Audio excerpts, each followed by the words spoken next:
Owen, Owen, Owen Seymour Arthur. Ladies and gentlemen, the next Prime Minister, the true leader, the man with the plan, a better Barbados, Owen Arthur. The people beg for change. The last election, the Dems fooled them. They had the solution for the problems facing we all over this country. But their whole policy was torment and misery. So where you red? Where you red? Where you red? Oh, incoming, get ready. A wonderful good evening to you. I want to thank you for coming out to support the platform of the Barbados Labour Party. I want to thank you in advance for the vote which I know you will cast in your multitudes on the 21st of February for Anthony Wood. I am not going to get tangled up into discussion about polls tonight because I'm not going to cause you to get into any false sense of security. This race is not over. And that even though we might be in sight of a historic victory, which will be well deserved, I do not want the family of the Barbados Labour Party, nor any of our supporters, nor our well-wishers, to become complacent. The Democratic Labour Party is a mass-based party. The Dems are becoming Dems again, no matter how embarrassed they are with their party's performance. And we have to fight to the bitter end. Although I too feel that weeping may endure for a night, and that joy cometh in the morning, I am asking you to stay focused, stay disciplined, and see this race through to the very end. Tonight I have come to ask you for your vote for Anthony Wood. And you will notice that this is the third time in this campaign that we've come to St. Philip. And this is in addition to the meeting that we had before the campaign in Rice's. And it should send a signal to you that the Barbados Labour Party is treating St. Peter too, but that we are treating St. Philip with great seriousness. And tonight I want perhaps to begin by giving a personal testimonial on behalf of Anthony Wood. In many respects, his decisions about his career and life have been similar to mine. You might suspect that in me lurks an academic. And there was a time in my life when, before I came into politics, I was employed at the University of the West Indies at the Institute of Social and Economic Research. And I had fantasies that I would have spent the rest of my life writing books, writing research papers, making a major contribution to the science of economics, and have a distinguished career at the University of the West Indies. Indeed, in 1981, before I returned to Barbados from Jamaica, I had to promise my then wife that when I go back to Barbados, as a condition for her coming back to Barbados with me, that I would never go into politics. I mean, of course, even then, I must have had a lying politician's heart. My point I'm making to you is this, that it could be so alluring for some of us to have an easy life outside politics. A life without having to endure what we in public life, in politics, have to endure. You're not maligned by anybody. You don't have to endure people holding up checks which they know are campaign contributions and treating them as though it is theft or graft on your part. Nor do you could go through life without losing your name, which is perhaps the most valuable thing anybody can have. A life outside politics can be very attractive. And there was a time in my life when I too was an academic, and I could have decided that I was going to work at the university, reach the top, write books, become a consultant, make money, live happily, and don't have to bother about what was happening to the people. But I made a decision 20 years ago to give my life to the people of the parish in which I was born. And you must believe me when I tell you that there was a passion in me to be able to be the voice in our parliament for my mother who was then alive, to be my grandmother's representative, to be my friend's representative. And I soared on the wings of a humble kind of pride when I walked up the stairs of those parliaments, accompanied by my mother, to be the people who I love the most representative. But I understand that Anthony too could have decided that he could now live on a ministerial pension, live on a salary from the University of the West Indies, do not have to endure what politicians have to endure, and just walk away from it all and spend the rest of his life only with his family, living a life of ease and leisure. But he too is inspired by a passion to represent the parish of his birth, to be his family's representative, to be the voice of the people who we care about most in Parliament at a time when we need not guns in Parliament, but voices like his.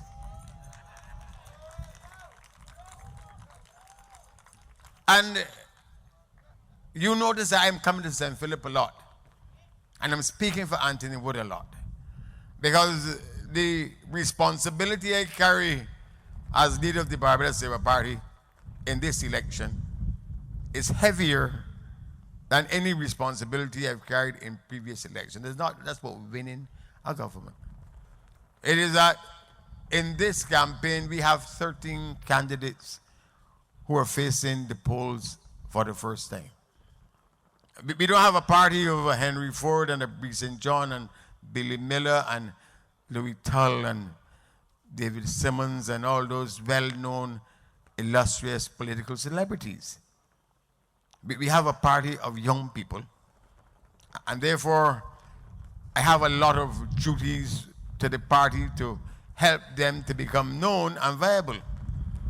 And you must believe me when I tell you, when Anthony Wood said, look, leader, I want to help the party and to help the country, and I am prepared to come back. It was the most joyful day that I have had in the course of the last 18 months.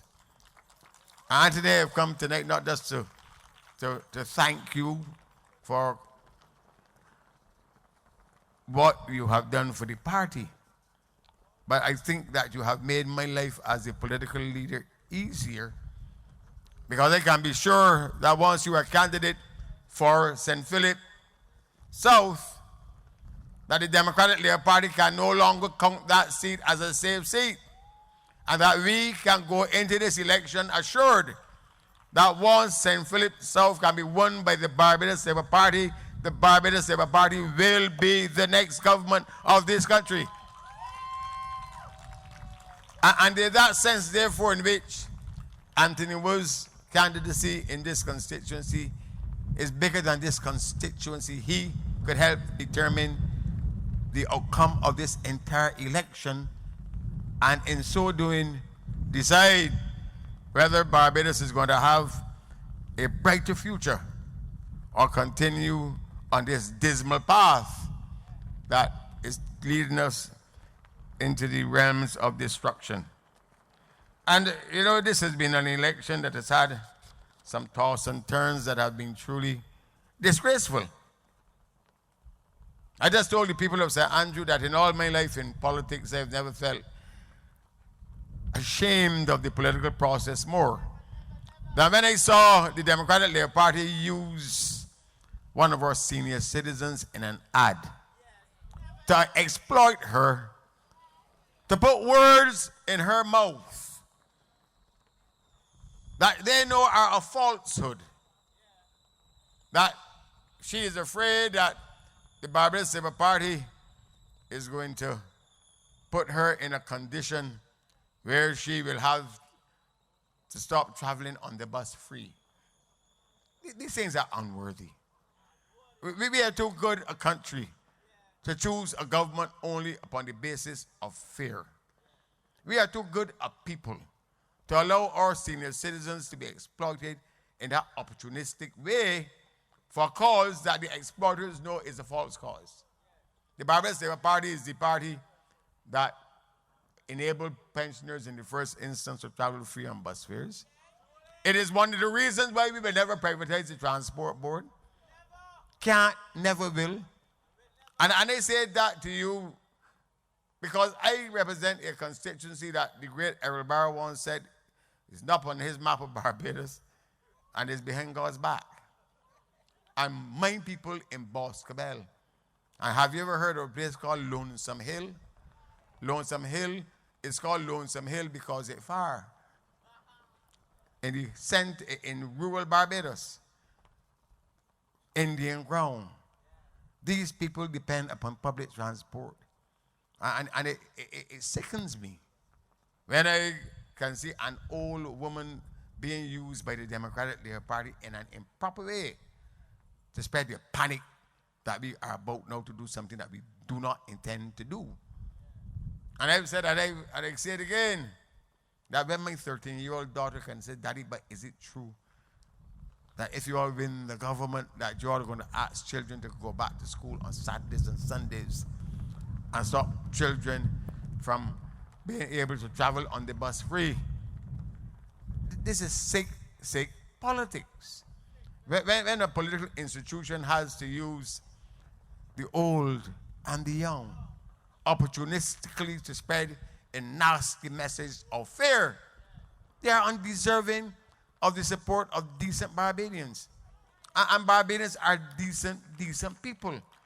And there has to be a restoration of decency and good order to our politics.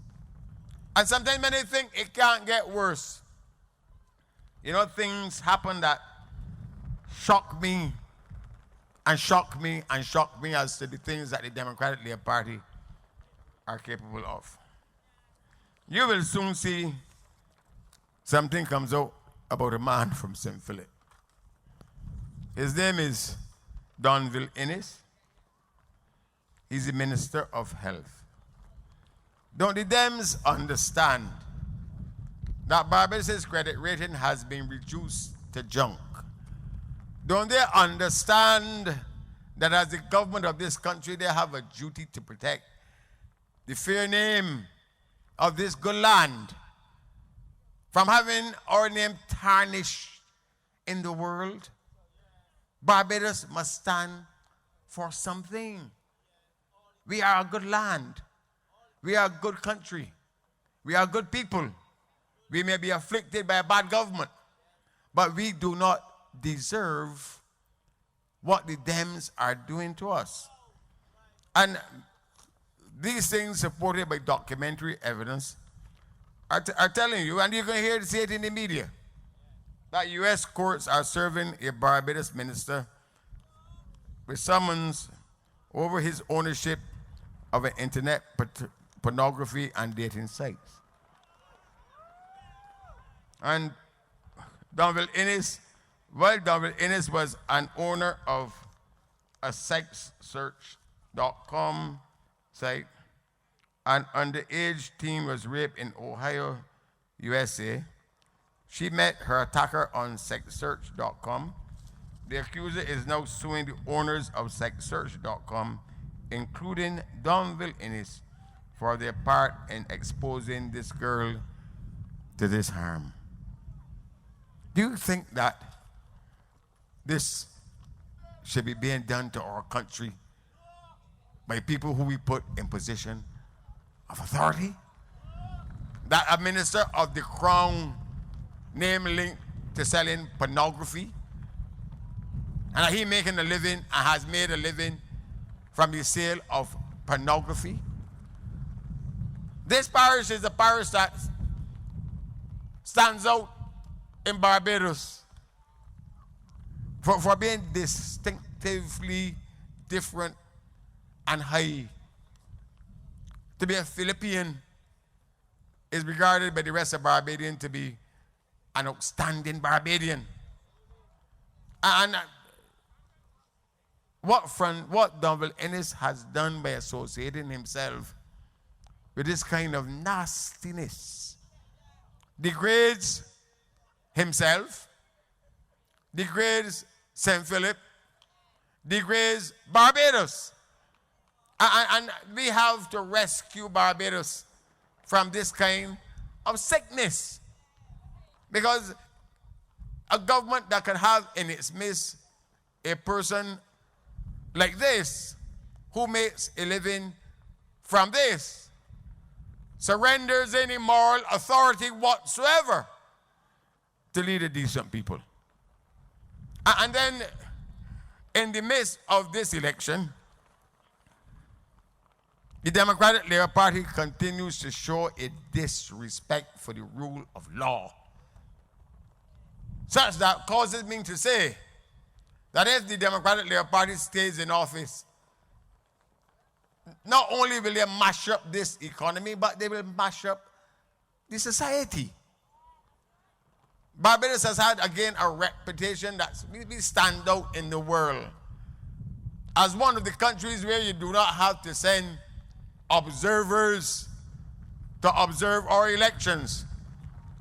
There are some countries in the Caribbean which cannot have elections unless you hear Commonwealth observers have been sent. I was sent by the Commonwealth to lead a team to observe the elections in the Maldives.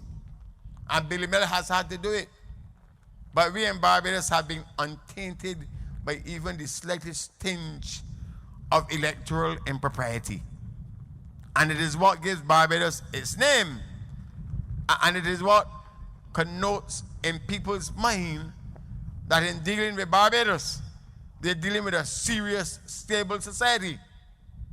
And when people start to play around with our electoral system, they begin to take us on that long but slow march towards eventual anarchy.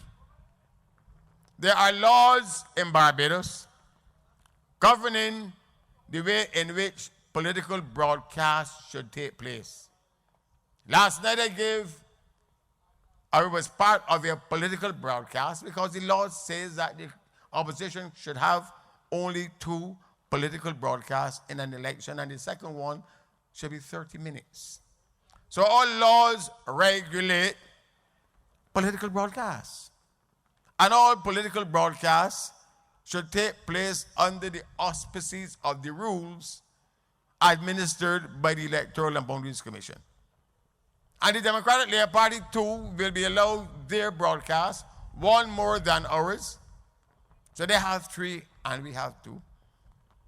But while they are benefiting from what the law provides, they go now and add, unlawfully so, a process by which and a means by which they can go beyond the law. And that they have given themselves a license to be able now to have a radio station that is to be engaged only in giving political broadcasts on behalf of the Democratic Labour Party. Completely against the law. And if they will do something like this in the middle of an election, You have to begin to ask yourself, when the rest of the world eyes are upon them, you have to begin to ask the question, are there no limits? Is there no moral nor legal minimum below which they will not sink? And all of these are the matters that concern us in this election, why we are fighting to the extent we are to get people like Anthony Wood to replace those who are now serving in the House of Assembly and have served, I must say, with a lack of distinction. St. Philip can do better. Does St. Philip continue to want to be known as the place that sends a man to the House of Assembly who thought that the House of Assembly was on its way, that being sent to the House of Assembly, he was on his way to OK Corral? Is this what you want? Do you want to have a man representing you in the House of Assembly who has to get people to bring anything that he wants from the United States of America for him? And I am not questioning whether he has a visa or not. Not doing that. But is this what you all want to be reduced to? And Mr. Adriel Brathwaite, as an Attorney General, as I said, Flandel may be asleep. But when Flandel is asleep, he is more active than Adriel Brathwaite. If you could take Adriel Brathwaite and bottle him, he would be the most powerful sedative that has ever been invented, my man.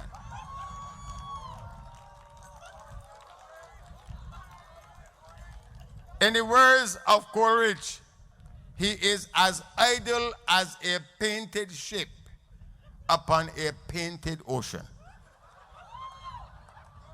And that is what you have representing you in Parliament. And that is what we are trying to save you from.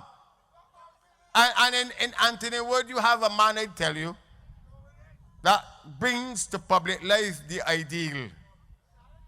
High intellect, trained at Cambridge University. Wonderful community touch. He's a man of the people. But a man determined just to want to serve.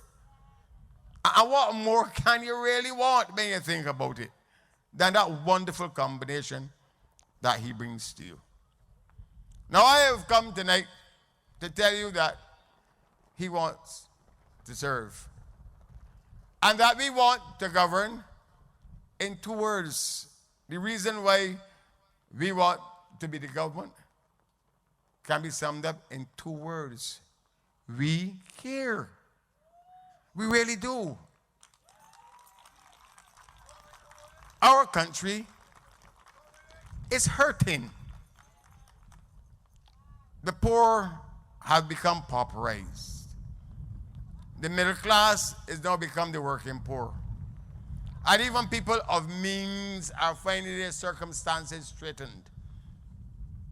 And you can take our manifesto and compare it with the Democratic Labour Party to ask and answer the question, which party cares and which party does not care?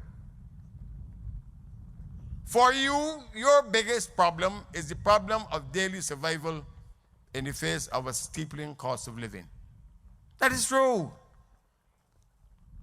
And you will think, therefore, that the 2 parties would put themselves in a position where their request for support at the polls will be based upon how they address for you issues in respect of the cost of living. And we sat down and dealt with it comprehensively. We asked the question, what are the things that are driving the cost of living in Barbados? The answer is, the cost of electricity has been the fastest rising item. It has risen by 65% in the last few years. The cost of food. So that if you can deal with the cost of living, you have to deal with 2 things first of all. That makes sense to you? You don't go chasing after it. You deal with the core issue What is causing electricity prices to rise? It is not crude oil. Because the price goes up and down whether or not crude oil, the price keeps going up whether crude oil price keeps going up or down. And the reason why electricity price is rising in Barbados is because the electric power passes on two sets of costs. Its cost of its operations that is set by the Fair Trading Commission and a thing called the fuel charge adjustment. And that fuel charge adjustment depends upon the price at which it buys fuel oil. It buys its fuel oil from a government company called the Barbados National Oil Company. And the Barbados National Oil Company has, over the course of the last 4 years, made over $200 million in profits from selling fuel oil at exorbitant prices to the light and power. How much? $240 million. Now that is why your electricity price is so high. It has nothing to do with Saudi Arabia. It has to do with the government of Barbados has allowed a company owned by the government of Barbados to gouge out your eyes. And that is wrong. And we have put in our manifesto, therefore, that from day one, each and every one of you will feel the influence and the effect of the change. Because we can just tell the Barbados National Oil Company, help us to bring down the cost of living by stop gouging out people's eyes relative by the price at which you're selling fuel oil to the light and power. And the manifesto speaks to it. As regards the price of food, that has risen because of the VAT. And the Dems told you the VAT is going to be temporary, the increase, bring down back the VAT on food from 17.5% to 15%, and you get it easy immediately. Not true? Now, we have addressed cost of living issues in our manifesto because we care. But you research the Democratic Labour Party's manifesto, and that there is not a word to deal with the cost of living. It is as if they're living someplace else. And as if the anguish of the people of Barbados, expressed so openly across the land, the difficulties that people are facing in this country in relation to just being able to put a meal on the table, to pay their bills, as if these things are falling on ears that are completely deaf. And that, in a way, if the cost of living is important to you and you care about it, you have clearly to go with the party that says it matters to us too. And that we set out in our manifesto how we propose to deal with it. In our manifesto as well, we know that there are a large number of people in Rubies and others who used to live depend upon those little tax-free allowances, entertainment allowance, and travel allowance to help the make ends meet. It was an additional $800 a month. It allowed you to be able to engage a maid and a gardener. And it was the difference. And we have said that we are going to restore it because it only costs the Treasury $24 million. It costs $24 million, that's all. It will cost the Treasury less than the concessions that this government is giving to cost you less. It really will. Because at the time when the government is telling you that it can't give you back your allowances, it is telling cost you less, you can come and establish in Barbados. Bring everything duty-free and tax-free. Let your employees bring their vehicles duty-free and tax-free. And when you make money in Barbados, all of the money you can take and put in your pocket. So cost you less can put the money, get money from the government and put in their pockets. There are people who are building houses now. The only contractors working, actually. They're building a lot at Coverley. They're getting a contract to build 2,000 more at Bushy Park. Lots of money being put in their pockets.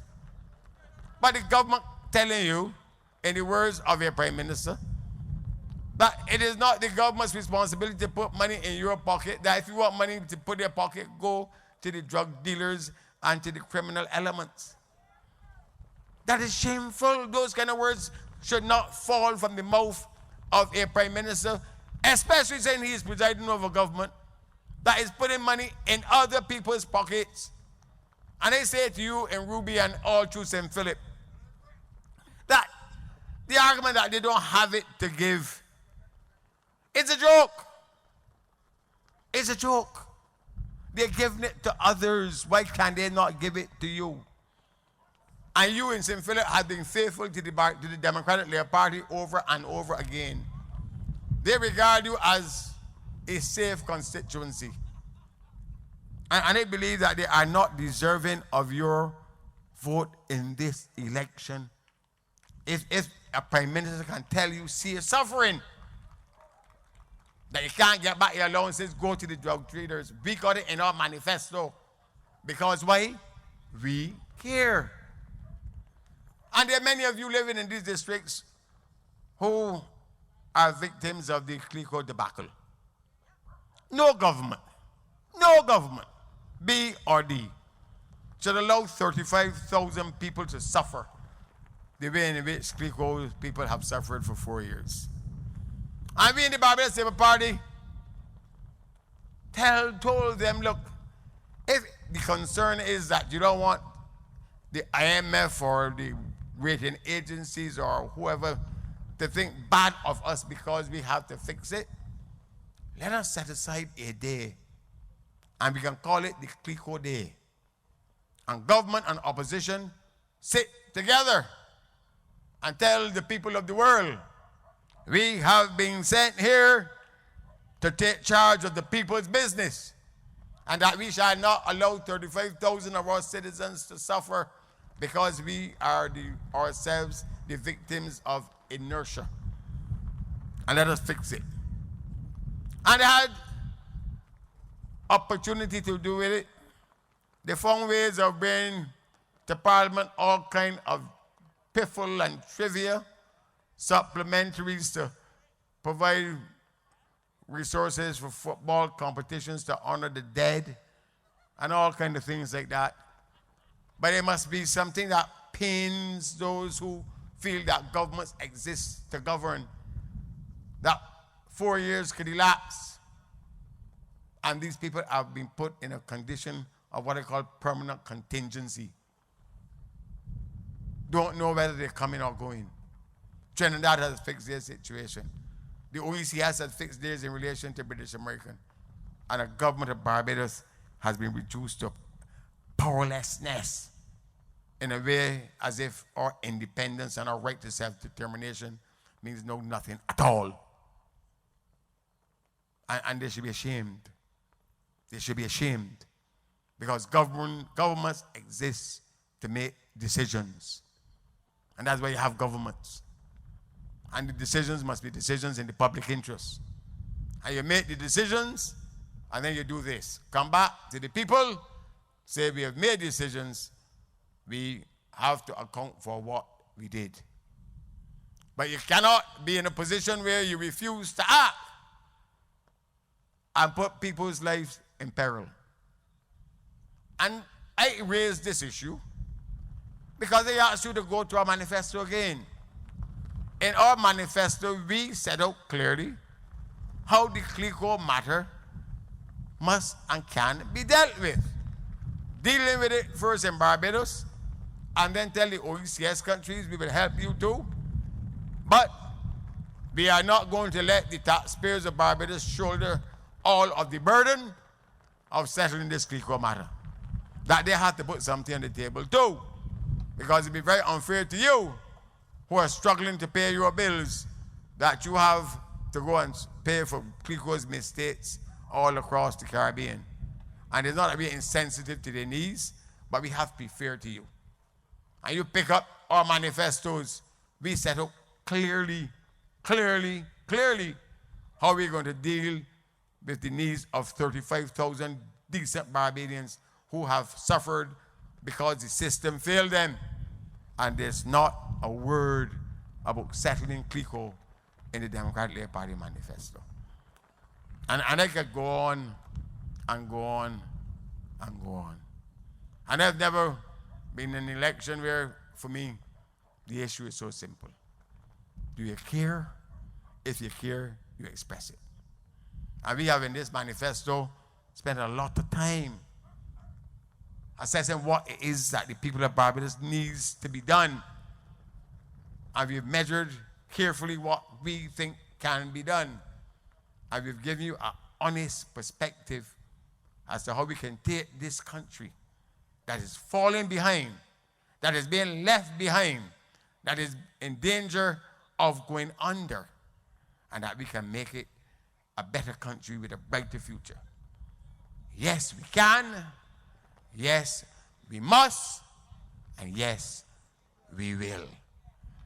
And it is in that spirit that I come to you tonight to ask you for your support for a good and decent man, but a great Philippian, and your next representative, who it is now my high honor and privilege to introduce to you the one and only, the next representative of the constituency of St. Philip South. Ladies and gentlemen, Anthony Wood.